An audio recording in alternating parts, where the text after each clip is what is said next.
धामी सरकार का सैनिकों को तोहफा। पूर्व सैनिक अग्निवीरों को स्वरोजगार हेतु वीर उद्यमी योजना को मंजूरी। कैबिनेट की बैठक में 15 प्रस्तावों हुए पास।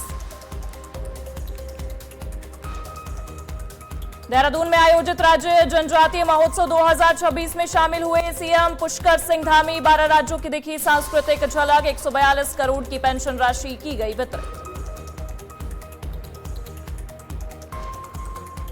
देहरादून में घरेलू एलपीजी गैस को लेकर चल रहा संकट हुआ खत्म। प्रशासन की सख्ती से पटरी पर आई सप्लाई। उत्तराखंड में शहीदों के सम्मान को लेकर लिया गया बड़ा फैसला। नैनीताल में बनेंगे 6 शहीद द्वार। सैनिक कल्याण मंत्री गणेश जोशी ने दी मंजूरी।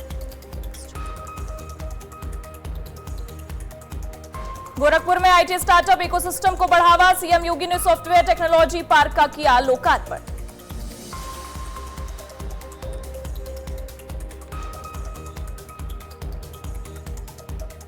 नमस्कार, बहुत स्वागत है आप सभी का। आप देख रहे हैं आज की खबर और मैं हूं आपके साथ प्रगति ठाकुर। स्क्रीन पर दिख रहे सोशल मीडिया हैंडल के जरिए आप मेरे साथ वहां पर भी जुड़ सकते हैं और खबरों से रूबरू हो सकते हैं। चलिए अब उत्तराखंड से जुड़ी खबरों की शुरुआत करेंगे, जहां कैबिनेट ने नए अहम प्रस्तावों पर मुहर लगाई है। बता दें, मुख्यमंत्री पुष्कर सिंह धामी के नेतृत्व में हुई बैठक में लोक निर्माण, न्याय, वन, ऊर्जा, उच्च शिक्षा, गृह कार्मिक, खाद्य एवं नागरिक आपूर्ति और उद्योग जैसे विभागों के 15 महत्वपूर्ण प्रस्ताव पास किए गए हैं। इनमें पुल सुधार परियोजनाओं के टेंडर अनुमोदन, न्यायिक अधिकारियों के लिए सॉफ्ट लोन और प्रधानमंत्री सूर्य घर योजना के लाभार्थियों को सब्सिडी, निजी विश्वविद्यालयों का नियमन और पूर्व सैनिकों के लिए स्वरोजगार योजना जैसी अहम फैसले शामिल हैं। साथ ही राज्य योजना आयोग के स्थान पर सेतु आयोग के गठन और पंचम विधानसभा सत्र 2026 का सत्रावसान करने की स्वीकृति भी कैबिनेट ने दी है। अब आपको ये जानकारी दे दें कि सरकार ने यह स्पष्ट किया है कि ये निर्णय प्रदेश के समग्र विकास, रोजगार सृजन और नागरिक कल्याण को गति देने के लिए लिए गए हैं।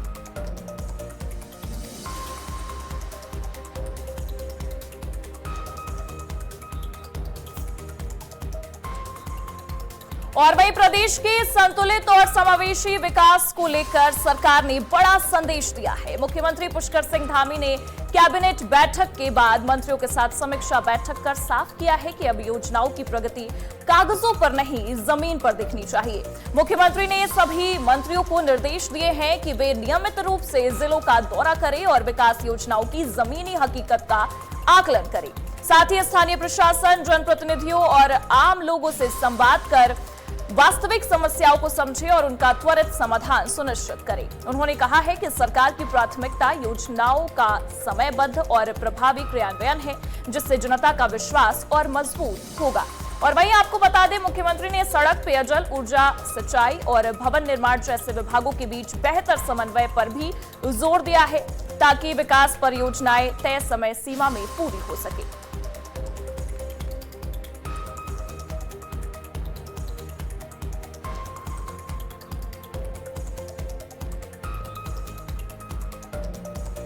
स्वस्थ शरीर ही सशक्त राष्ट्र की पहचान होता है। अब ऐसे में आपको बता दें, आज के दौर में फिट रहना सिर्फ एक विकल्प नहीं बल्कि एक जरूरत बन चुका है।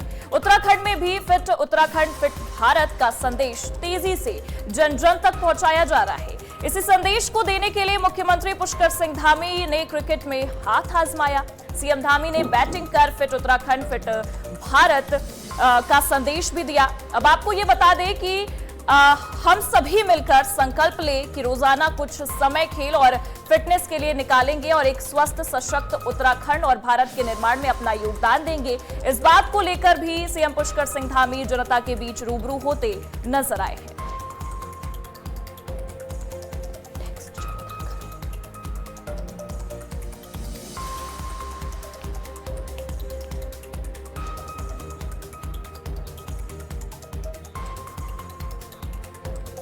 और वहीं देहरादून में कानून व्यवस्था को लेकर पुलिस ने सख्त रुख अपनाया है। एसएसपी के निर्देश पर पूरे जिले में सघन चेकिंग अभियान चलाया गया है, जिसमें बड़ी संख्या में कार्रवाई की गई है। अब आपको ये जानकारी दे दें कि इस दौरान 1100 से ज्यादा लाइनों वाहनों की चेकिंग की गई, जबकि 800 से अधिक लोगों से पूछताछ भी की गई है। इस दौरान शराब पीकर वाहन चलाने वाले 45 लोगों को गिरफ्तार भी किया गया है और उनके सभी वाहन सीज कर दिए गए हैं।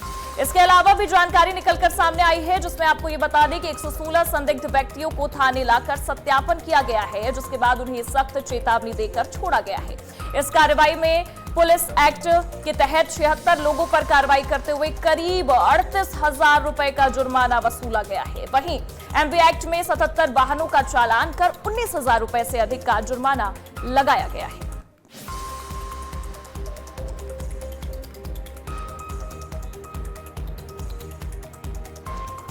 और वहीं देहरादून में आयोजित राज्य जनजातीय महोत्सव 2026 में मुख्यमंत्री पुष्कर सिंह धामी ने शिरकत करते हुए जनजातीय समाज के विकास को लेकर सरकार की प्रतिबद्धता दोहराई है। इस मौके पर देश के 12 राज्यों से आए प्रतिनिधियों ने अपनी समृद्ध संस्कृति और परंपराओं की शानदार प्रस्तुतियां दी, जिससे कार्यक्रम को राष्ट्रीय स्वरूप भी मिला। अब आपको ये बता दें कि मुख्यमंत्री ने कार्यक्रम के दौरान आदि गौरव सम्मान से विभिन्न प्रतिभाओं को सम्मानित भी किया है।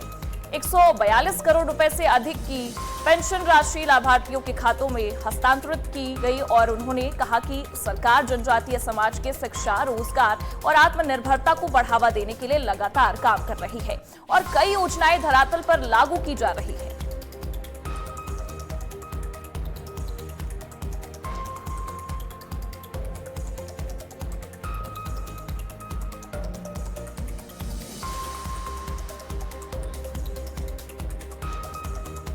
और वहीं देहरादून में घरेलू एलपीजी गैस को लेकर चल रही किल्लत के बीच में संकट जो चल रहा है अब पूरी तरह से खत्म हो चुका है। अब आपको ये बता दें कि मुख्यमंत्री पुष्कर सिंह धामी की मॉनिटरिंग और जिला प्रशासन की सख्ती के बाद गैस आपूर्ति व्यवस्था पटरी पर लौट आई है। अब शहर में घर घर एलपीजी गैस की होम डिलीवरी सुनिश्चित की जा रही है, जिससे उपभोक्ताओं को राहत मिली है। प्रशासन ने गोदाम से सीधे वितरण पर रोक लगाते हुए क्यूआरटी टीमों के जरिए निगरानी बढ़ा दी है। अब ऐसे में अधिकारियों के मुताबिक जिले की सभी 70 गैस एजेंसियां जो हैं वहां पर लगातार निरीक्षण भी किया जा रहा है, जिससे सप्लाई चेन मजबूत हुई है और समय पर गैस उपलब्ध हो रही है। जिला पूर्ति अधिकारी के अग्रवाल ने भी ये बताया है कि अब स्थिति पूरी तरह से नियंत्रण में है। वहीं उपभोक्ताओं ने भी समय पर गैस मिलने पर संतोष जताया है। तो अभी ऐसी तो कोई दिक्कत नहीं है, ये थोड़ा शुरुआत में हुआ था, लेकिन अभी जो है गैस जहाँ पे भी जिसका रूट है डे वाइज है तो वहाँ पे आ रही है गैस। और सभी से यही अनुरोध है कि आप लोग पैनिक ना हो, आपके घर में ही आपको सिलेंडर मिलेगा और आप अपनी बुकिंग देख लेना कि उसको 25 दिन कंप्लीट होने चाहिए, उसके बाद ही आपको गैस मिलेगी और बाकी बिल्कुल सामान्य है, ऐसे कोई दिक्कत नहीं है। गैस की वितरण व्यवस्था के लिए हमने 4 चरणों पे काम कर रहे हैं। एक तो जो गैस की बुकिंग है कंज्यूमर्स वो सरलता से कर पाएँ, इस पे काम किया गया है। और इसके बाद जो है जो हमारे जनपद में 70 गैस एजेंसियाँ हैं उनके माध्यम से जिलाधिकारी महोदय देहरादून के निर्देशों पर 30 अधिकारियों की माइक्रो लेवल पर एजेंसी वार ड्यूटी लगाई गई है और वो ये सुनिश्चित करा रहे हैं कि कोई भी गैस एजेंसी पर गोदाम पर गैस का वितरण ना हो, कंज्यूमर्स को उनके जो है गैस गोदाम तक ना आना पड़े। और वहीं नैनीताल की ओर रुख करेंगे, जहां शहीदों के सम्मान को लेकर बड़ा फैसला लिया गया है। अब आपको बता दें कि सैनिक कल्याण मंत्री गणेश जोशी ने समीक्षा बैठक में 6 शहीद द्वारों के निर्माण को मंजूरी दे दी है। मंत्री ने अधिकारियों को निर्देश दिए हैं कि शहीदों के नाम पर बनने वाले इन द्वारों का निर्माण कार्य जल्द से जल्द पूरा किया जाए, ताकि वीर सैनिकों को उचित सम्मान मिल सके। इसके साथ ही प्रदेश में 35 सैनिक विश्राम गृहों के उन्नयन पर भी जोर दिया गया है, जिससे पूर्व सैनिकों को बेहतर सुविधाएं मिल सके। वहीं हल्द्वानी की अगर बात करें तो 150 कमरों वाले छात्रावास के निर्माण की तैयारियां भी तेज हो गई हैं वहां पर। साथ ही पूर्व सैनिकों के लिए रोजगार मेले आयोजित करने के भी निर्देश इस दौरान दिए गए हैं।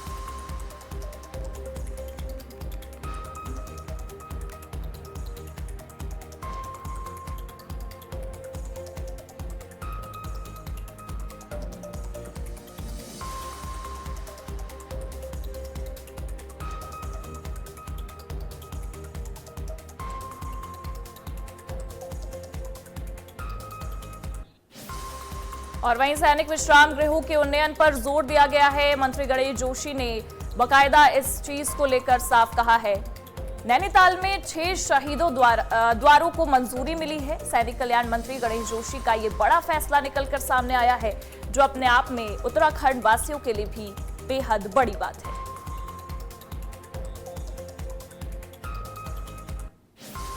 और वहीं उत्तराखंड में स्वास्थ्य सेवाओं को लेकर एक ऐतिहासिक पहल सामने आई है। अब आपको बता दें कि मुख्यमंत्री पुष्कर सिंह धामी और स्वास्थ्य मंत्री सुबोध उनियाल के निर्देशन में दूरस्थ क्षेत्रों के लिए हेलीकॉप्टर आधारित स्वास्थ्य सेवा शुरू कर दी गई है। इस सेवा का पहल सफल केस रुद्रप्रयाग जिले के जखोली क्षेत्र में देखने को भी मिला, जहां एक गर्भवती महिला को समय पर हेलीकॉप्टर के जरिए अस्पताल पहुंचाकर सुरक्षित उपचार दिया गया। यह सेवा खासतौर पर दुर्गम इलाकों में रहने वाली गर्भवती महिलाओं के लिए जीवन रेखा साबित हो सकती है, जिससे आपको ये बता दें कि संस्थागत प्रसव को बढ़ावा मिलेगा और मातृ एवं शिशु मृत्यु दर में कमी आने की भी उम्मीद है। स्वास्थ्य और नागरिक उड्डयन विभाग के बेहतर समन्वय से इस योजना को प्रभावी तरीके से लागू किया जा रहा है, ताकि जरूरतमंदों को समय पर चिकित्सा सुविधा मिल सके। सरकार का भी ये कहना है कि आने वाले समय में इस सेवा का विस्तार किया जाएगा, जिससे राज्य के हर नागरिक तक गुणवत्तापूर्ण स्वास्थ्य सेवाएं पहुंचाई जा सकेंगी।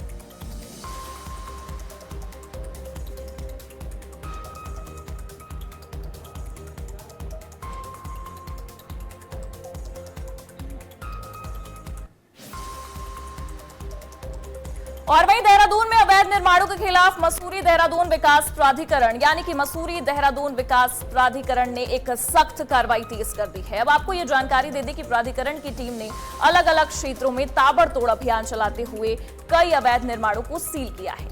रानी पोखरी क्षेत्र में बिना स्वीकृति प्लॉटिंग और निर्माण पर कार्रवाई की गई है, जबकि रायवाला और ऋषिकेश के हरिपुर कला इलाके में भी अवैध दुकानों और निर्माण को सील किया गया है। जांच में ये पाया गया कि ये सभी निर्माण बिना मानचित्र स्वीकृति किए जा रहे थे, जो नियमों का उल्लंघन है। अधिकारियों की मौजूदगी और पुलिस बल के साथ मौके पर सीलिंग की कार्रवाई भी की गई।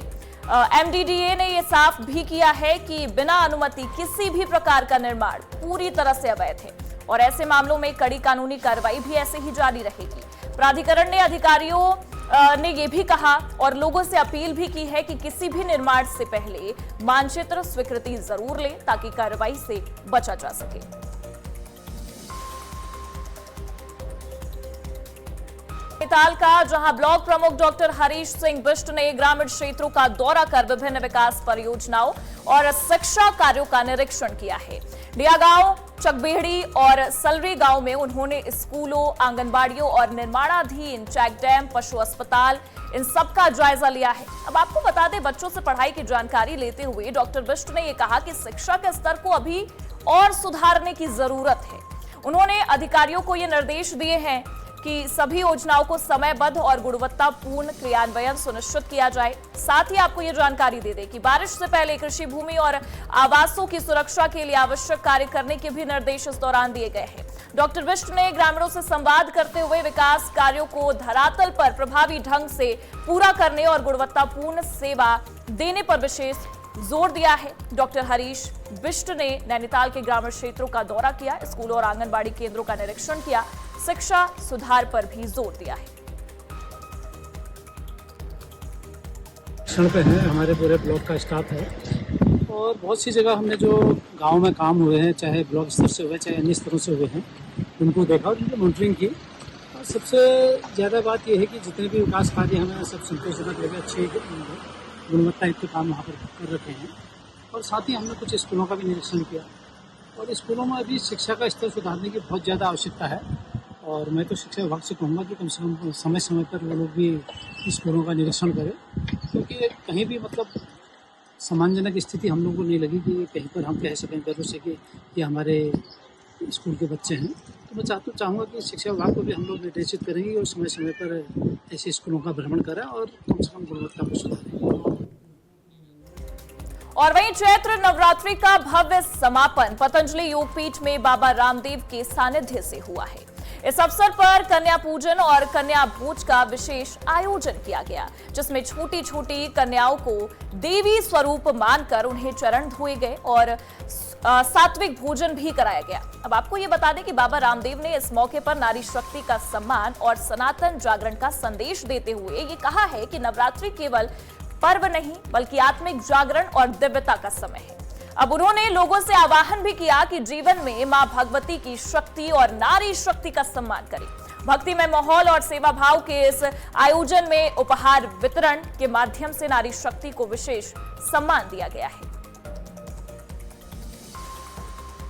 सभी देशवासियों को नवरात्र की पूर्णता की और रामनवमी की बधाई। इस रूप में सबके भीतर राम के रामत्व की, कृष्ण के कृष्णत्व की, हनुमान के हनुमत तत्व की, शिव के शिवत्व की और माँ भवानी, दुर्गा, भगवती, सरस्वती की दिव्यता की प्रतिष्ठा। यही हमारे सनातन धर्म का मूल तत्व है। कहने को लोग कहते हैं गर्व से कहो हम हिंदू हैं, सनातनी हैं, तो हिंदुत्व और सनातन का मूल तत्व है भगवान की, भगवती की भगवत्ता, राम का रामत्व, कृष्णत्व, हनुमतत्व और शिवत्व।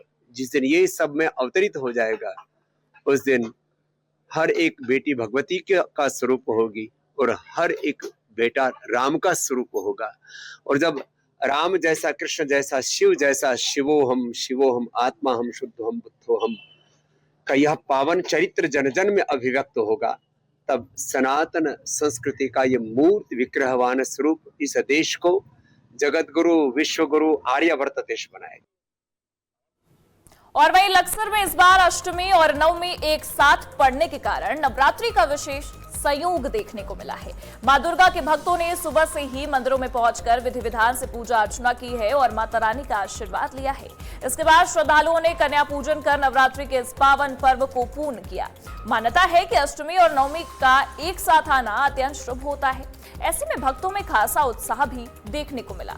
हालांकि कुछ श्रद्धालु परंपरा के अनुसार 14 तक भी माता की विशेष पूजा अर्चना करते हैं और व्रत का पालन जारी रखते हैं। पूरे क्षेत्र में भक्तिमय माहौल के बीच श्रद्धा और आस्था का अद्भुत संगम देखने को मिला है। हम 6 बजे घर से निकले थे और बहुत जगह जा चुके हैं और हम सारी कन्याएं हैं एक साथ। हम जिस घर में गए बहुत सारे उपहार मिले, जैसे purse, lipstick, bracelet, hair band, hanky सब मिले और हमें जिम के बहुत अच्छा लगा, पैसे भी मिले बहुत सारे। और वहीं इस बार अष्टमी और नवमी का पर्व पंचांग के अनुसार एक साथ पड़ने के कारण पूरे भारत में विशेष रूप से धूमधाम से ये मनाया जा रहा है। राजधानी देहरादून के प्रसिद्ध तुलसी प्रतिष्ठान मंदिर में सुबह से ही श्रद्धालुओं की भारी भीड़ उमड़ी है। यहाँ अष्टमी का पर्व विधि पूर्वक संपन्न हुआ और उसके बाद रामनवमी की धूम देखने को मिली। मंदिर के प्रमुख पुजारी अमित डिमरी ने यह बताया है कि अष्टमी का पर्व सुबह 1:50 से लेकर 11:49 तक मनाया गया। इसके बाद रामनवमी पर्व का आयोजन हुआ। इस अवसर पर श्रद्धालुओं ने मां दुर्गा की पूजा अर्चना की और श्री रामचंद्र की आराधना तथा रामचरितमानस का पाठ भी किया। भक्ति और आस्था के इस अवसर पर श्रद्धालुओं ने मंदिर परिसर में विशेष पूजा और ध्यान में हिस्सा लिया है। हमारे तुलसी प्रतिष्ठान में बड़े हर्ष उल्लास के साथ त्योहार मनाए जाते हैं। रोज यहाँ संकीर्तन होता है। आज अष्टमी नवमी का बड़ा अद्भुत संयोग है, जिसमें सुबह से पाठ का हवन हुआ, अब रामनवमी का कीर्तन हुआ, आरती हुई। यहाँ पे सभी बहुत प्रसन्न हैं और हमारी जो सखियों का मंडल है वो बड़े भक्ति भाव से यहाँ भजन कीर्तन करती है। अभी मैं मौजूद हूँ देहरादून के प्रसिद्ध मंदिर तुलसी धाम ट्रस्ट में और यहाँ पर धूमधाम से जो रामनवमी और अष्टमी का त्योहार एक साथ जो संयोग आज पड़ा है तो उसको मनाया जा रहा है। कहीं ना कहीं जो मंदिर में है राम जी का पाठ भी किया जा रहा है, दुर्गा माँ की आराधना भी की जा रही है। ज्यादा जानकारी के लिए हमारे साथ ट्रस्ट के जो विद्वान पंडित है अमित डिमरी जी हैं, आइए उनसे बातचीत करते हैं। माननीय पंडित जी, आज कैसा संयोग? सभी को मेरा सादर प्रणाम। और जो अष्टमी तिथि है वो कल 1:50 से लग चुकी है और आज 11:50 तक अष्टमी तिथि है और उसके उपरांत रामनवमी तिथि है और धूमधाम से मनाए जाते हैं हमारे तुलसी प्रतिष्ठान मंदिर में। यहाँ पे भगवान रामचंद्र जी विराजमान हैं और भगवान रामचंद्र जी का शुभ श्रृंगार हो चुका है और यहाँ पे कीर्तन हो चुका है और उसके बाद यहाँ पर आरती और भोग प्रसाद का वितरण किया जा रहा है। कहीं ना कहीं ये जो तुलसी धाम मंदिर है यहाँ पर तमाम अन्य मंदिर भी हैं, शिवालय के साथ साथ हनुमान जी का मंदिर है, दुर्गा जी का मंदिर है, श्री राम जी का दरबार है। ये त्योहार कहीं ना कहीं धूमधाम से दोनों त्योहार देहरादून राजधानी में तमाम मंदिरों में मनाए जा रहे हैं। आज की खबर के लिए मैं आशीष डोभाल। और वहीं चैत्र माह की अष्टमी पर कोट भ्रामरी मंदिर में आस्था और परंपरा का अद्भुत संगम देखने को मिला है। हजारों श्रद्धालुओं ने मां भ्रामरी के दर पर हाजिरी लगाई है और मंदिर परिसर जय मां भ्रामरी के जय घोष से भक्ति में हो उठा है। इस मेले की सबसे खास परंपरा है दियारी मेला, जिसमें निसंतान महिलाएं रात भर हाथों में दीपक लेकर कठिन तपस्या करती हैं और ऐसा माना जाता है कि मां उनकी मनोकामनाएं भी पूरी करती हैं। दिन में लगने वाला विशाल मेला भी आकर्षण का केंद्र बना है, जहां स्थानीय हस्तशिल्प, पारंपरिक व्यंजन और झूलों ने रौनक बढ़ाई है। प्रशासन द्वारा सुरक्षा और व्यवस्थाओं के व्यापक इंतजाम किए गए थे। बता दें, कोट भ्रामरी मंदिर का ये दियारी मेला न केवल आस्था बल्कि अटूट विश्वास और परंपरा का प्रतीक बन चुका है, जो हर वर्ष हजारों श्रद्धालुओं को यहाँ खींच कर ले आता है।